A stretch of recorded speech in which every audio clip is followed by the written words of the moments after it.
On August 28, 1984, 18-year-old Elizabeth Fritzl went missing. Her mother Rosemary hastily filed a missing persons report, frantic over the whereabouts of her daughter. For weeks there was no word from Elizabeth, and her parents were left to assume the worst. Then out of nowhere, a letter arrived from Elizabeth, claiming she had grown tired of her family life and run away. Her father Joseph told the policeman who came to the house that he had no idea where she would go, but that she likely joined a religious cult, something she had talked previously about doing.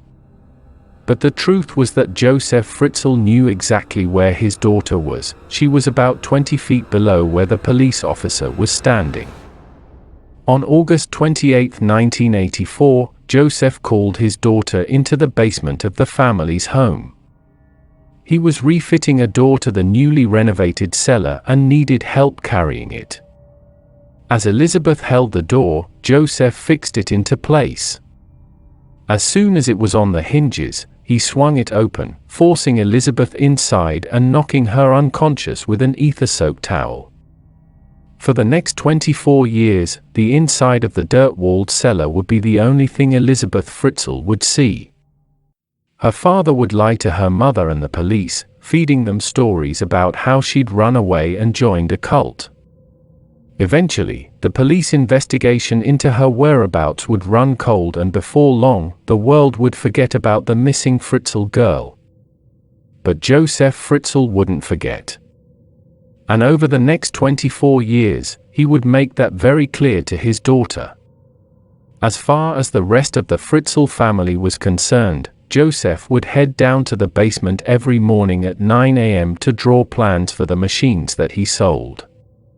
Occasionally, he would spend the night, but his wife wouldn't worry. Her husband was a hard-working man and was thoroughly dedicated to his career.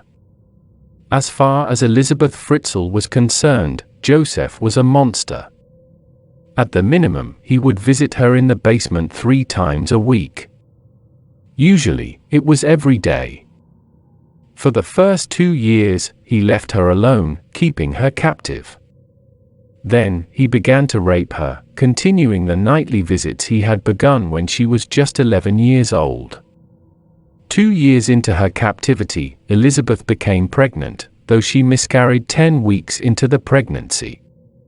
2 years later, however, she fell pregnant again, this time carrying to term. In August of 1988, a baby girl named Kirsten was born. 2 years later, another baby was born, a boy named Stefan. Kirsten and Stefan remained in the cellar with their mother for the duration of her imprisonment, being brought weekly rations of food and water by Joseph. Elizabeth attempted to teach them with the rudimentary education she herself had, and give them the most normal life she could under their horrific circumstances. Over the next 24 years, Elizabeth Fritzl would give birth to 5 more children. 1 more was allowed to remain in the basement with her, 1 died shortly after birth, and the other 3 were taken upstairs to live with Rosemary and Joseph. Joseph didn't just bring the children up to live with him, however. In order to conceal what he was doing from Rosemary, he staged elaborate discoveries of the children, often involving placing them on bushes near the home or on the doorstep. Each time, the child would be swaddled neatly and accompanied with a note allegedly written by Elizabeth, claiming that she couldn't take care of the baby and was leaving it with her parents for safekeeping. Shockingly, social services never questioned the appearance of the children and allowed the Fritzls to keep them as their own children. Officials were, after all, under the impression that Rosemary and Joseph were the baby's grandparents.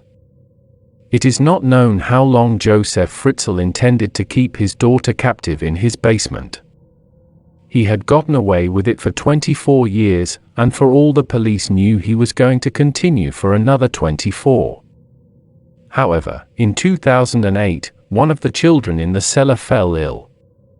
Elizabeth begged her father to allow her 19-year-old daughter Kirsten to get medical attention.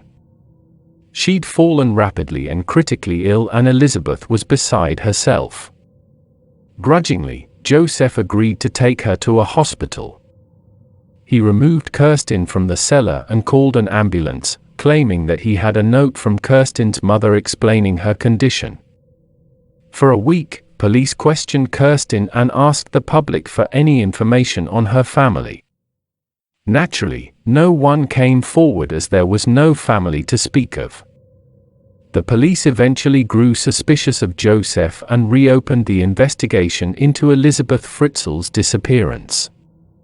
They began to read the letters that Elizabeth had supposedly been leaving for the Fritzls and began to see inconsistencies in them. Whether Joseph finally felt the pressure or had a change of heart regarding his daughter's captivity, the world may never know, but on April 26, 2008, he released Elizabeth from the cellar for the first time in 24 years. She immediately went to the hospital to see her daughter, where hospital staff alerted police to her suspicious arrival. That night, she was taken into custody to be questioned about her daughter's illness and her father's story. After making the police promise she never had to see her father again, Elizabeth Fritzl told the tale of her 24-year imprisonment. She explained that her father kept her in a basement and that she bore 7 children.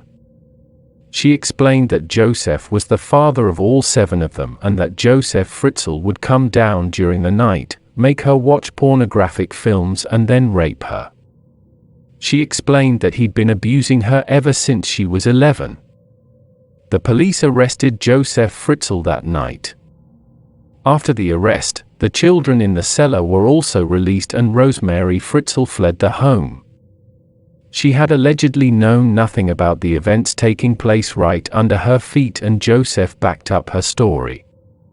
The tenants who had lived in the apartment on the first floor of the Fritzl home also never knew what was happening right beneath them, as Joseph had explained away all sounds by blaming faulty piping and a noisy heater. Today, Elizabeth Fritzl lives under a new identity in a secret Austrian village known only as Village X. The home is under constant CCTV surveillance and police patrol every corner.